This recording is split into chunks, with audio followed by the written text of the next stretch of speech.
its European neighbour Sweden's strategy has been to impose no lockdown and to keep large parts of society open, notably bars and restaurants. The government's decision allows for continued freedom of movement and for the economy to remain functioning normally.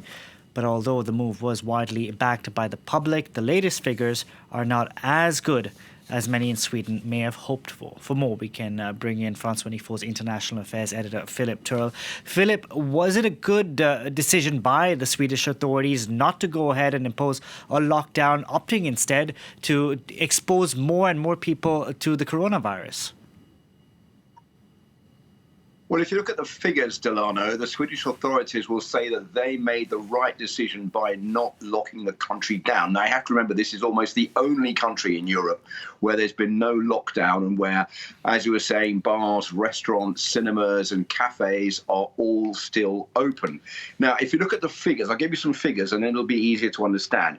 There are close to 20,000 infections in Sweden out of a population of 10 million, and 2,355 people have died so far. Now, that figure includes 50% of people in care homes.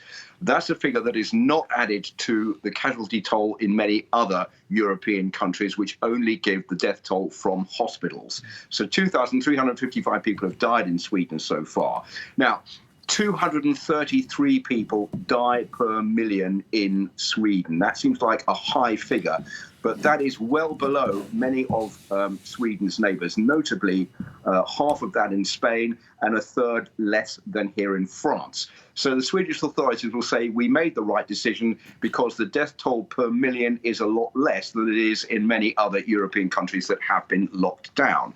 The second reason is that the Swedish authorities say they have been a success is because business is still functioning. People can go out, people can go to bars, cafes, restaurants, cinemas, whereas in other European countries they can't, and all of those sectors of society are beginning to suffer very badly from a lack of trade. So those are two positive aspects of what the Swedish authorities are saying. And the third one is that they have banked on the fact that Swedish people are pretty well disciplined and they will respect the government's call that they should stay at home, they should work from home when they can, and they should also keep social distancing of at least 1 to 2 meters from each other. And recent opinion polls in Sweden show that most people are doing that, and even more people are doing that than a month ago. 9 out of 10 Swedish people say they are keeping social distancing. That's up from 7 out of 10 just a couple of months ago. So on all of those fronts, the situation has been pretty positive so far. Okay, you did give us some comparisons there, Philip, when you compared the Swedish numbers to here in France or even in Spain.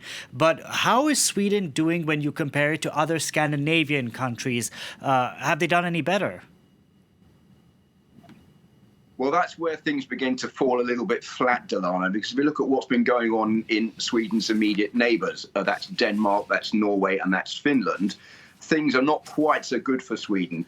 Let's go back to that toll I was just telling you about, 233 people dying per million inhabitants in Sweden. OK, if you look at Denmark, that figure is only 75 people. Denmark's been under lockdown since the 11th of March. 38 is the figure in Norway and only 36 in Finland. So that's up to 3 to 4 times more people dying per million in Sweden than in other Scandinavian countries. So on that aspect, you can say the Swedish decision was not the right one to do, and fewer people are dying in other Scandinavian countries as a result of the lockdown, which they say is saving more lives. And there's one other thing which is very important to note here, is that the Swedish are saying that their decision will make people more resilient to the disease. It will boost the herd immunity, if you like. That means that over 60% of people, once they're infected with coronavirus, will put up a barrier to stop more people being infected. That appears to be happening in Sweden. But the question is, what will the final death toll be in Sweden when they arrive at that?